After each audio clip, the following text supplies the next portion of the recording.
నమస్తే, welcome to Suman TV Karimnagar. నేను మీ అనిల్. దేశ రాజకీయాల్లో ప్రపంచం సృష్టించిన జనసేన పార్టీ అధ్యక్షులు, ఆంధ్రప్రదేశ్ రాష్ట్ర డిప్యూటీ సీఎం పవన్ కళ్యాణ్ మరి కాసేపట్లో కొండగట్టు రానున్నారు. తన ఇంటి ఇలవేలిపోయినటువంటి తనకు ఇష్ట దైవమైనటువంటి ఆంజనేయ స్వామిని దర్శించుకోవడానికి 11 గంటల ప్రాంతంలో కొండగట్టుకు రానున్నారు. సో దీనికి సంబంధించినటువంటి ఏర్పాట్లను పోలీసులు ఇప్పటికే అన్ని ఇక్కడ భద్రత కల్పించి అన్ని ఏర్పాట్లు చేస్తున్నారు. పవన్ కళ్యాణ్ షెడ్యూల్ చూసుకున్నట్టయితే ఉదయం 7 గంటలకు, అంటే తను జనసేన పార్టీ నుండి వచ్చినటువంటి ఇన్ఫర్మేషన్ ప్రకారం ఉదయం 7 గంటలకు మాదాపూర్లోని తన నివాసం నుండి 7 గంటలకు బై రోడ్డు బయలుదేరడం జరుగుతుంది.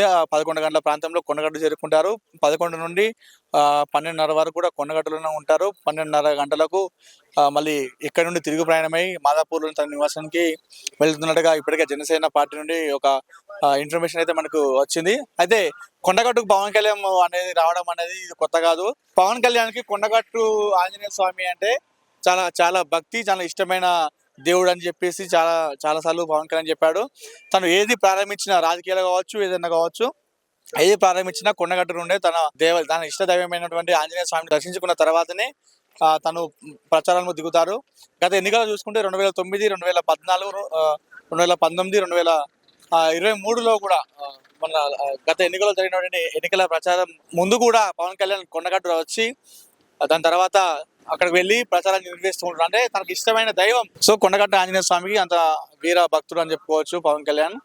మొత్తానికి కొండగట్టు ఆంజనేయ స్వామి దర్శించుకున్న తర్వాత తనకు పునర్జన్మ కావచ్చు, పాలిటిక్స్ లో మంచి పేరు వచ్చిందని చెప్పేసి పవన్ కళ్యాణ్ విశ్వసిస్తూ ఉంటాడు.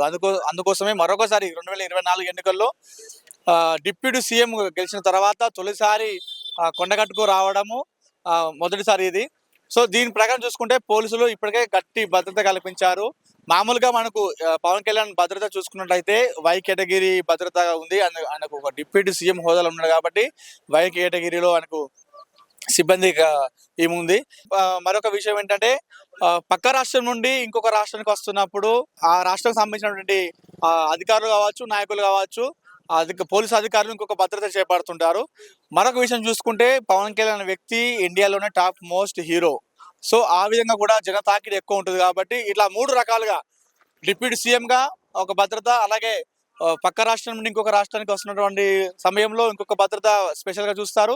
So cine hero Pawan Kalyan కాబట్టి ఇలా జన తాకిడి ఎక్కువ ఉంటుంది కాబట్టి ఇలాంటి 3 రకాల కలిపినటువంటి భద్రతను పోలీసులు అయితే ఏర్పాటు చేశారు. ఉదయం 11 గంటలకు వస్తున్నట్టుగా తెలిపినప్పటికీ ఉదయం 7 గంటల నుండి అభిమానులు ఇక్కడ పడిగాపులుగా వస్తున్నారు. తమ అభిమాన నాయకుడు, తమ అభిమాన హీరోను చూడడానికి ఉదయం నుండి ఇక్కడ అభిమానులు అయితే ఇక్కడ 1000 కన్నులతో ఎదురు చూస్తున్న పరిస్థితి అయితే ఉంది.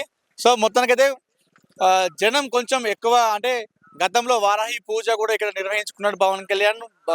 ఆ సమయంలో కూడా ఓన్లీ కరీంనగర్, జగిత్యాల, నిజామాబాద్ జిల్లాలో కాకుండా 2 రాష్ట్రాల నుండి కూడా అభిమానులు చాలా మంది వచ్చారు.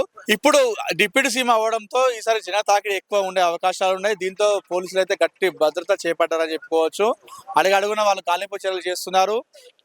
పార్కింగ్ కూడా, అంటే ఎక్కువ చాలా మంది లోపల రాకుండా వెహికల్స్ కూడా అక్కడే ఆపుతూ చాలా మందిని లోపలికి రాణిస్తున్నారు. ప్రతి ఒక్కరిని కూడా చెక్ చేస్తూ తీసుకున్నటువంటి సిచ్యువేషన్ కూడా మనకు కనిపిస్తుంది. పవన్ కళ్యాణ్ వస్తుండడంతో కరీంనగర్ నుండి మొదలుకొని కొండగట్టు వరకు కూడా ఫ్లెక్స్లు కూడా మనకు ఎక్కువ కనిపిస్తూ ఉన్నాయి. కొండగట్టు లోపలికి వచ్చే సమయంలో అక్కడ నుండి మొదలుకొని కొండగట్టు గుట్ట పైకి వచ్చే వరకు కొన్ని వందలాది ఫ్లెక్సీలు మనం చూసుకోవచ్చు. పవన్ కళ్యాణ్ కోసం కట్టించిన ఫ్లెక్సీలు కూడా ఉన్నాయి. మొత్తానికి పవన్ కళ్యాణ్ డిప్యూటీ సీఎం, ఆంధ్రప్రదేశ్ రాష్ట్ర డిప్యూటీ సీఎం పవన్ కళ్యాణ్ తొలిసారి తెలంగాణ పర్యటన నేపథ్యంలో పోలీసు అధికారులు గట్టి భద్రత చేపట్టారని చెప్పుకోవచ్చు. కెమెరా పర్సన్ చరణ్తో అనిల్, సుమన్ టీవీ, కొండగట్టు నుండి.